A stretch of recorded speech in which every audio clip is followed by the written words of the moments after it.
In April 2012, Wall Street laughed when Mark Zuckerberg spent $1 billion to buy a small smartphone app.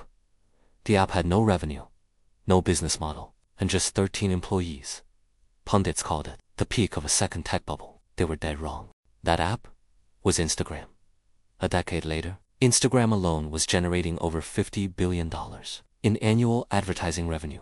It wasn't just a successful purchase. It was arguably the most profitable acquisition in corporate history. By combining Facebook, Instagram, and WhatsApp, Mark Zuckerberg built an attention monopoly, controlling the daily screen time of over 3 billion human beings. But this empire wasn't built on organic innovation. It was built on a simple, ruthless rule: buy them or crush them.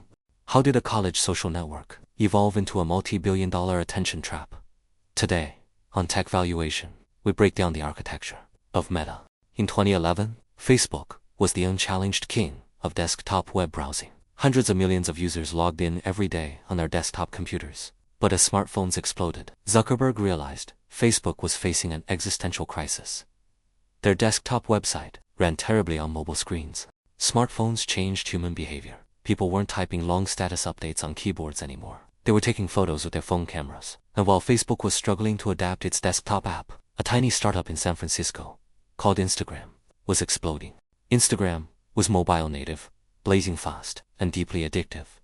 In internal emails that were later leaked, Zuckerberg expressed panic. He realized that if Instagram became the primary photo-sharing network for mobile users, Facebook could become obsolete in a matter of years. Zuckerberg didn't wait for his board of directors. Over a single weekend, in April 2012, he bypassed standard corporate procedure, invited Instagram founder Kevin Systrom to his home, and offered $1 billion in cash and stock. It was double what Instagram was valued at. Just days prior, Systrom took the deal.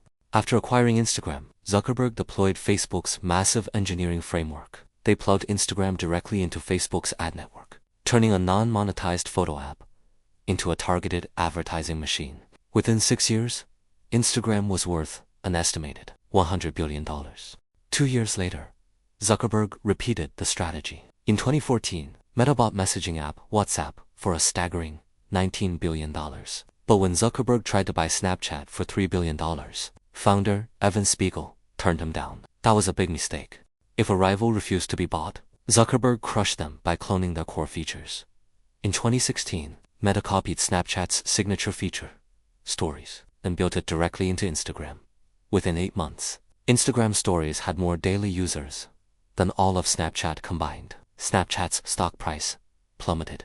Meta didn't just copy features. They perfected the engagement algorithm by tracking user likes, watch time, and scroll speed. Meta built a predictive behavioral profile for every user.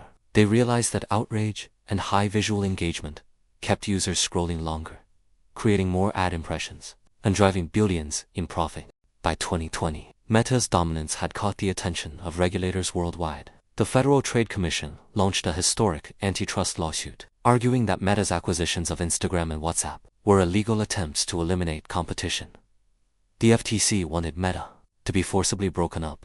Facing massive regulatory pressure and a PR crisis, Zuckerberg executed his boldest rebrand yet. In October 2021, Facebook Inc. changed its name to Meta, shifting its entire corporate identity toward the Metaverse. Over the next 3 years, Zuckerberg burned over $40 billion trying to build virtual reality hardware. Looking at and reporting on our business as 2 different segments, one for our family of apps and one for our work on future platforms. And as part of this, it is time for us to adopt a new company brand to encompass everything that we do. To reflect who we are and what we hope to build, I am proud to announce that starting today, our company is now Meta. Our mission remains the same. It's still about bringing people together. Our apps and their brands, they're not changing either. And we are still the company that designs technology around people. But now we have a new North Star to help bring the metaverse to life. And we have a new name that reflects the full breadth of what we do and the future that we want to help build.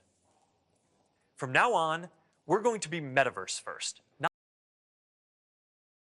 While Wall Street panicked over the Metaverse losses, Zuckerberg quietly executed another clone maneuver, launching Instagram Reels to fight off the rise of TikTok. Combined with heavy investments in open-source AI models like Llama, Meta's core ad engine rebounded, pushing the company back past the trillion-dollar market cap.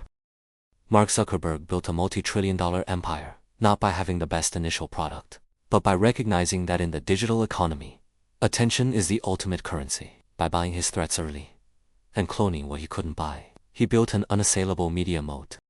Whether through Facebook, Instagram, WhatsApp, or AI avatars, Meta controls the social fabric of the modern web. The $1 billion spent on Instagram in 2012 wasn't just a great purchase. It was the ultimate strategic theft of the mobile era. If you want to understand how tech valuation really works, hit subscribe. Thanks for watching Tech Valuation, and we'll see you in the next breakdown.